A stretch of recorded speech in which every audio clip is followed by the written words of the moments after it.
In this lecture, we'll see the decoding problem of HMM. A hidden Markov model is a statistical model in which the system being modeled is assumed to be a Markov process or a stateless process. A Markov process or a stateless process is such that every state is dependent upon its just previous state only. That is, given the present, the future can be computed by discarding without considering all the past. So given present, all the past can be avoided. So that is a Markov process.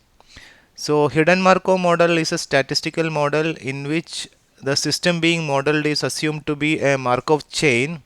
We call it X, but this variable X is hidden or unobserved. So this is the Markov chain here. So H1, H2, H3, etc. are the states in this sequence, and in this system, these systems are hidden from the user. But there is another process Y which is dependent upon this X values, which is dependent upon these hidden states. So that can be observed. So by observing this observable variables, that is the Y variables O1, O2, etc., O3, these are the observable variables. This is dependent upon H1, H2, H3, etc., H4. The observable variable is not dependent upon O1, O2, O3, etc. So it's not like this is a Markov chain, but this is a Markov chain, and these are some variables which are dependent upon the states in the Markov chain. So by using the observation at Y, you would like to learn about X. That is what you mean by a hidden Markov model. So in a hidden Markov model, we have a Markov chain plus observable variables. Hidden Markov chain is represented by the states X, and observable variable is represented by a variable Y. So given Y, you learn about X. That is the meaning of, or that is the goal in a hidden Markov model. Hidden Markov model is very useful in different fields like bioinformatics, speech recognition, natural language processing, etc., where there is time dependent or time series data. The three basic problems that can be solved by using a hidden Markov model are evaluation problem, decoding problem, and learning problem. The evaluation problem is that given a model, compute the probability that the particular output sequence is produced by this model. So in this problem, you will be given with a model and an output sequence O1, O2, etc., OT till some time t, and a lambda is given. Lambda is nothing but the HMM model. That is, in lambda you will be having Aij, which is the transition probabilities, Bij, which is the emission probabilities, and pi, which is the initial probability of the states. So Aij refers to the hidden states, Bij refers to the observable states, and pi represents the initial probability of the hidden states. So lambda means the complete model representation, or we call it the parameter of the model. So here lambda is given and an observation sequence is given. Find what is the probability that this observation sequence is produced by this lambda or this model. This problem is solved by using a forward-backward algorithm. A second problem is the decoding problem, where also you will be given with a model and an output sequence. So here also you will be given with lambda, that is Aij, Bij, and Bjk, and you will be given with an observation sequence. Pi also will be given. You would like to find out a Q, that is a state sequence that maximizes the probability of Q given O comma lambda. So given the model and the observation sequence, you find an you find a state sequence which maximizes this probability. In the previous problem, that is in the learning problem, we have been talking about the sum of all the possibilities, but here we would like to find out the maximum. That is the difference. Given the model, find the most likely sequence of hidden states which could have generated this sequence. This problem is solved by using Viterbi algorithm. A third problem is the learning problem. Given a training set X of observations, that is, instead of lambda here, you will be given with a training set of observations, that is O1, O2, etc. OK will be given that many OT, that some K number of observations is given. So OK, that is O raised to K is given. Find lambda star that maximizes P of X given lambda. So given this lambda, the probability of X given lambda is maximizing, that particular lambda is need to be selected. Means that you would like to create or learn a model out of this set of observations. So this X here is called the training set. So the training set is used for learning the model. Learning the model in the sense you will have to find out Aij, Bj, A comma B comma pi, all the three parameters. So the lambda need to be identified here. So this is a learning problem in which a training set is given. Based on the training set, you can create a model. Once the model is created, same like other machine learning algorithms, you can use this for evaluation or decoding problem. This problem is solved by using Baum-Welch algorithm. So in this lecture, we'll talk about decoding problem. So in problem 1, that is in the in the evaluation problem, please change this as evaluation problem. In the evaluation problem, it gives the sum of the probabilities of all paths in an HMM.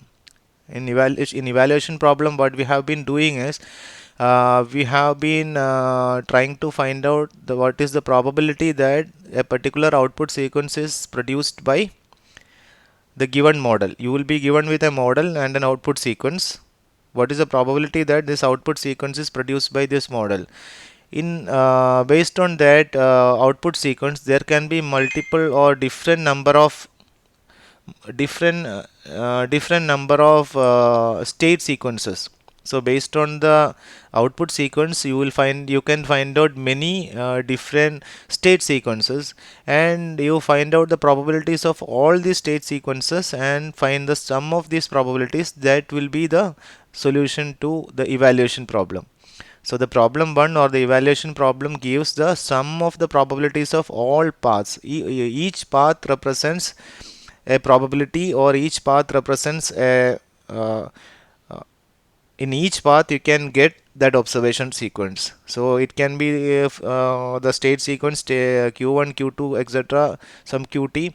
Then it can be another state sequence q1, q3, q4, etc., another state sequence, etc. So there can be multiple such paths. Each path represents a state sequence. So the sum of all these probabilities, that will be the solution obtained from the evaluation problem. For problem 2 or the decoding problem, we want to find the path with the highest probability. So out of these different paths, multiple paths, you would like to find out which is the path that is most likely or which is the most likely sequence of hidden states Q that have generated this observation sequence. So the path which maximizes this probability we need to be identified. That's it. So find the state sequence that maximizes Q equal to find the state sequence Q equal to Q1, Q2, etc., Qt that maximizes the probability P of Q given observation sequence. So the probability P of given observation sequence O1, O2, OT, etc., OT will be for different paths can be calculated. So it can be one state sequence Q, then another state sequence Q prime, then another state sequence Q double prime, and so on. So you would like to find out that Q in which the P of Q bar given O comma lambda is maximum. Argmax P of Q bar Q prime given O comma lambda. O is the observation sequence and lambda is the model. So mathematically you can represent it like this. You would like to find out that Q argmax Q P of Q prime given O comma lambda, that is that Q which maximizes this probability. The process is very similar to computing the forward probabilities in problem 1, that is in evaluation problem, but instead of summing up all the probabilities we need to find the maximum value. That's it. So in the evaluation problem we have been doing it like with the help of two methods. One is a forward probability, we're calculating a forward probability, and another we have been calculating a backward probability. So that was called a forward backward algorithm. So from Q1 to some middle of the observation sequence, that is O1 to some OT, O small t, that we have been doing it with the help of a forward algorithm, or we'll be calculating forward probability with the help of a forward variable called alpha. And from the last observation, that is O capital T, to backward, we have been calculating the backward probability with the help of a backward variable called beta t. So alpha tj is the forward variable and beta tj was the backward variable. So instead of using instead of using both these variables, here we can use a single variable and use only the same method which we have been doing in the case of forward probability. So this was the forward method using forward variable alpha tj. Alpha tj, what it was representing is the probability of alpha tj was probability of the sum of all the probabilities of up to up to j by giving it a transition. So alpha ti was the sum of all the probabilities up to the state Si. So this represents a state transition from Si to Sj. So this is the transition value, that is Aij. So it is done at time t to t plus 1. So we have represented it as at time t it is in state I, and at time t plus 1 it is at time t plus 1 it is at state j. Then the probability of the transition, that is sum of all the probabilities up to I is there. Then you take each of the values and sum of all the probabilities. So in state in at time t, there can be it can be at multiple states. It can be at state 1, state 2, state 3, state 4, etc., state n. So if it is state 1, that's probability. If it is in state 2, that probability, and so on. So all these probabilities are summed up, sigma t equal to 1 to n alpha ti aij. So that summation is done here for each of the state. That summation into the bj ot plus 1. bj ot plus 1 is the emission probability at j. So at state Sj, what is the probability that you have found an OT plus 1 symbol? So OT plus 1 observation symbol. Up to here you have observed an OT symbol. So that is the meaning of the sum of the probabilities here. At the state j, we should find out an OT plus 1 symbol. So that multiplication will give you alpha tj. That is the sum of all the probabilities at the jth position, that is Sj, at state Sj, or it represents a state transition from I to j.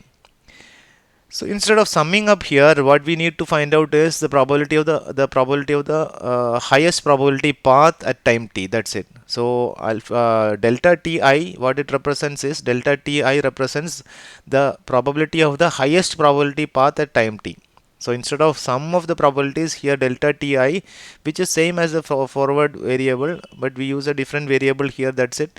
Delta ti, which represents the highest probability path till time t, that accounts for the first t observations and ends at Si. So it ends at Si, and the first t observations, this is the highest probability path.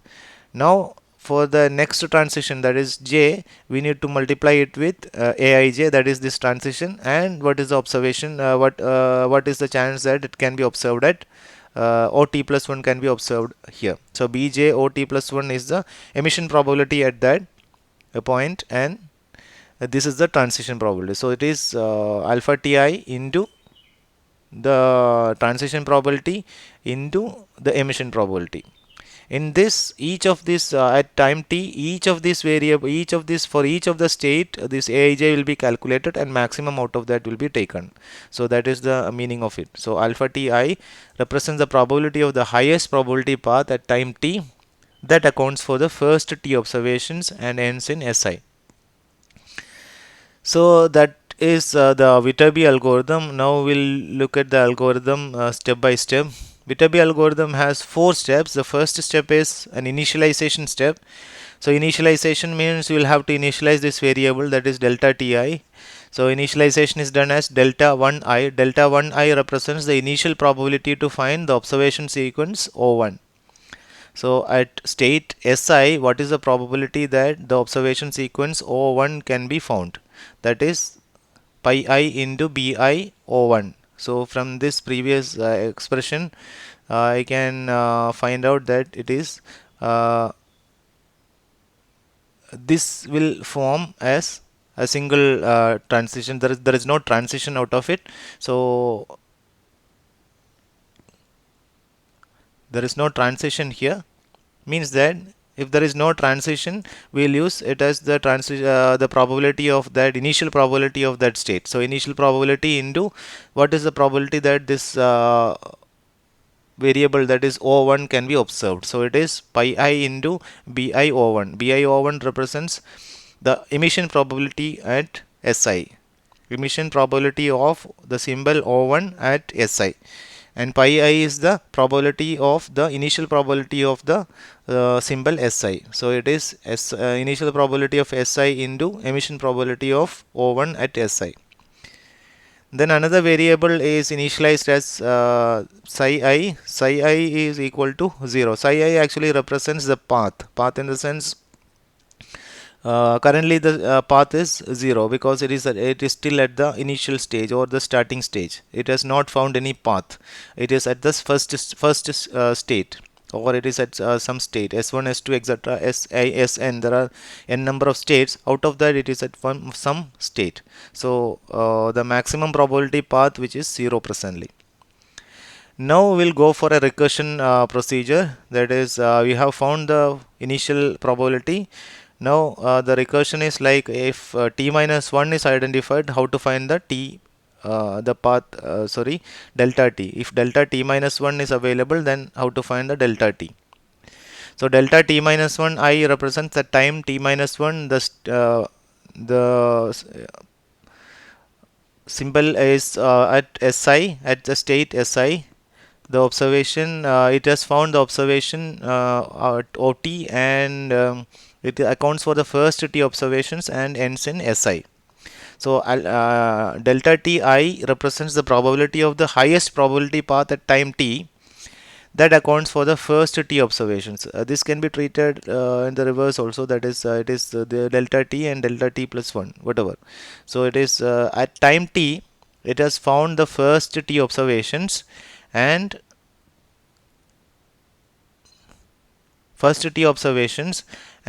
it ends in Si. So that is delta Ti.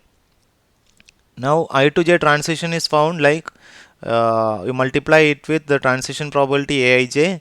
So delta T plus 1 j is maximum of delta T minus 1 I into Aij into what is the emission probability. So you take the maximum value out of this. Maximum value of delta T minus 1 I is you have got some value. You multiply it with each of the transition. From this state, there can be transition to all the other states. That is, let's say you are at the state S10 now. Now this can take transition from S1 to Sn, all the other states. So you find out the transition to S1, S2, S3, etc. all to Sn, and find out the maximum value out of it. So that is the recursive procedure here. So the recursion is done like the maximum of 1 less than or equal to I less than or equal to n delta Ti into Aij, or delta T minus 1 I. This means that at time T minus 1, it is at this ith state, and you are trying to find out the delta Tj at the tth time. And you have found observation symbols up to T here, and the next symbol obtained is T plus 1 at J. And what is psi I? Psi I is argmax P delta T minus 1 I into Aij. So that is the path you are getting out of this expression. So you are using the same delta variable, but instead of the value here, you are getting the path. You are getting the path in the sense the corresponding state. That is what you are getting, which from which state, or that state transition, that's what you are getting. I to j, which transition has been done. that is that some transition has to be selected here, the maximum probability transition. So that transition, that path will be available. So this represents a path now, and this represents a probability. Now the termination condition. For the termination condition, we need to find that probability which maximizes delta Ti. 1 less than or equal to I less than or equal to n. We need to find out that probability which maximizes delta Ti. P star is the maximum probability of the maximum path, and obtain the state sequence in the maximum path, use argmax p. So Qt star represents the argmax p delta Ti, which means the maximum path. This is the maximum path probability. P star is the maximum path probability, and this represents the maximum path. Maximum path in the sense the symbol Qt. That's it. Some one symbol. At which symbol you have reached. At which state you have reached by going through this path.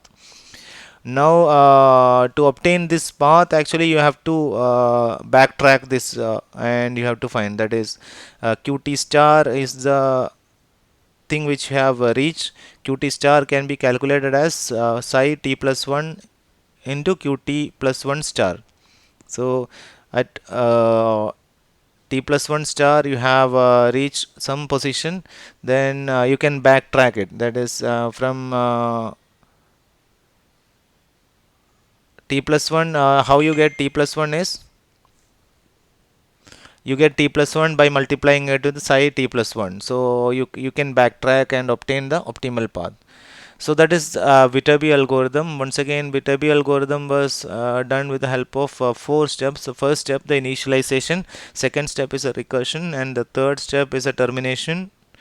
In the termination step, you can stop your recursion, and the fourth step is to find out the optimal path. That is the path which gives you the maximum probability. So the decoding problem is a problem in which you are given with a model and an output sequence. Model means lambda. Lambda is nothing but A, B and pi. A is the transition probability which represents Aij. B is the emission probability, usually represented as BIO, and BIO represents at state I. This observation symbol O can be obtained by which probability? Bi in brackets O, and a pi represents the initial probability. So given this, you will try to find out the state sequence which has the largest probability for generating this sequence.